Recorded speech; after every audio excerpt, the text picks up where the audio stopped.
जय श्री हरि विष्णु। श्री महा गरुड़ पुराण में आज हम आपको बताएंगे यम द्वार कितने हैं तथा यम द्वार में कौन रहता है, व कैसे कर्म करने वाले व्यक्ति की आत्मा कौन से द्वार से प्रवेश करती है। मित्रों, गरुड़ पुराण पढ़कर व्यक्ति अपने जीवन की गति को सुधार सकता है। आप सभी अवश्य पढ़िए। भगवान गरुड़ पूछते हैं, हे भगवान, यम द्वार कैसे हैं? वह यम द्वार में जो आत्मा प्रवेश करती है वह कैसे प्रवेश करती है? कितने हैं यम द्वार तथा किस प्रकार के व्यक्ति के कर्मों को करने वाली आत्मा कौन से द्वार से प्रवेश करती है? भगवान कहते हैं, हे कश्यप नंदन गरुड़, हे विंदा के पुत्र, आपने लोकहित की बात पूछी है तो सुनो।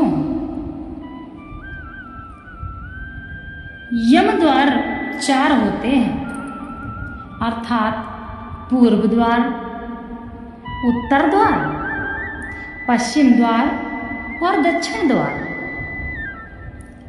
यमपुरी में 4 द्वार हैं। पूर्व द्वार में अप्सराएं नृत्य करती रहती हैं तथा गीत कलाएं होती रहती हैं। तरह तरह के अप्सराएं नृत्य करती हैं तथा बहुत ही खुशी का माहौल रहता है। और पूर्व द्वार नाना प्रकार की नीलमणियों तथा हीरों से जड़ा हुआ चमकता हुआ बड़ा ही शोभायमान होता है।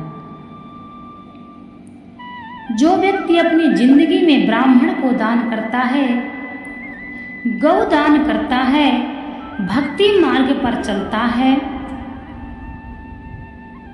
उस व्यक्ति की आत्मा पूर्व यमपुरी के पूर्व द्वार से प्रवेश करती है तथा उत्तर द्वार में घंटा, नगाड़े, तबला हमेशा बजते रहते हैं। बड़ा ही शोभायमान उत्तर द्वार नील मणियों से, नाना प्रकार के रत्नों हीरों से जड़ा हुआ है। सभी व्यक्ति उत्तर द्वार से प्रवेश करने को नहीं पाते हैं। उत्तर द्वार में भगवान की तपस्या करने वाले साधु संत, जीवन में कभी ना हिंसा करने वाले लोग ही प्रवेश करते हैं। चौथा द्वार, तीसरा द्वार है पश्चिम द्वार। पश्चिम द्वार में देवता खड़े रहते हैं तथा नाना प्रकार के मणियों से सुशोभित हर समय वेदों के मंत्रों का उच्चारण होता रहता है। इस द्वार से पुण्य करने वाली आत्मा ही प्रवेश करने को पाती है। चौथा द्वार है दक्षिण द्वार। दक्षिण द्वार में प्रवेश करने वाला व्यक्ति पापी होता है। कहने का तात्पर्य है कि जो व्यक्ति अपने जीवन में अपनी पत्नी का सम्मान नहीं करता है, माता पिता का अनादर करता है, गुरु का अनादर करता है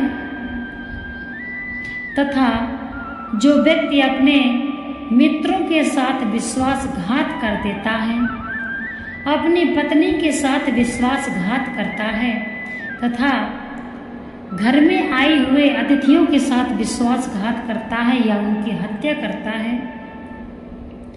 ऐसे व्यक्तियों को दक्षिण द्वार से ही प्रवेश करना होता है। दक्षिण द्वार में नुकीले सींग तथा खूंखार जानवर बैठे रहते हैं।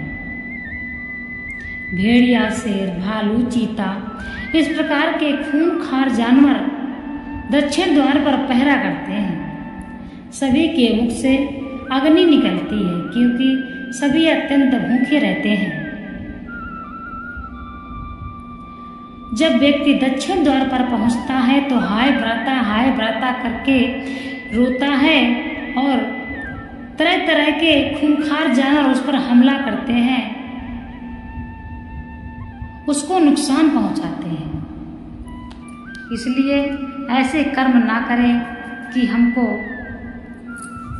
या आप सभी को, किसी को भी दक्षिण द्वार से प्रवेश करना पड़े।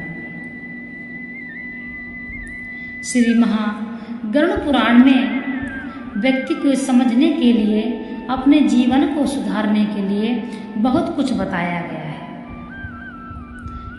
गरुड़ जी भगवान से कहते हैं, हे भगवान, मृत्यु के उपरांत परिवार का क्या कर्तव्य है? नारायण कहते हैं, हे गरुड़, हे वृंदा के पुत्र, हे गरुड़, हे वृंदा के पुत्र, कश्यप नंदन, आपने लोकहित की बात पूछी है। जैसा व्यक्ति कर्म करता है वैसा ही व्यक्ति को भोगना पड़ता है। जीवन भर यदि व्यक्ति पाप करता है तो उसको यह भी पता होनी चाहिए कि हमारी यात्रा यहीं से खत्म नहीं होगी, हमारी यात्रा तो यहाँ से जाने के बाद ही प्रारंभ होगी। भगवान कहते हैं, जब ब्रह्मा जी के 8 पुत्र श्रावण कुमार व्यक्ति के पुण्य और पाप का लेखा जोखा लेकर चित्रगुप्त को देते हैं तथा चित्रगुप्त यमराज को देते हैं, तब यमराज उस आत्मा के जीवन के पुण्य और पाप का व्याख्यान करते हैं। जो व्यक्ति जैसे कर्म करता है उसको वैसे ही द्वार से प्रवेश करने को मिलता है। अच्छे कर्म करने वाला, गुरु का सम्मान करने वाला, माता पिता को आदर करने वाला तथा सभी में ब्रह्म को देखने वाला व्यक्ति ही आगे चलकर सफल होता है, अर्थात परलोक में सुलभता से अपनी यात्रा को पूर्ण कर लेता है। नहीं तो वैतरणी नदी में ही कई आत्माएं डूबती रहती हैं, वहीं पर कष्ट झेलती रहती हैं। अपने कर्मों को सुधारिए, भगवान की भक्ति कीजिए, नारायण की भक्ति में मगन रहिए और अपने परिवार का जो कर्तव्य है वह भी निभाइए। पत्नी को छोड़ना, बच्चों को छोड़ना भी पाप है। इसलिए अपने परिवार में रहकर ही अपने परलोक का सुधार कीजिए।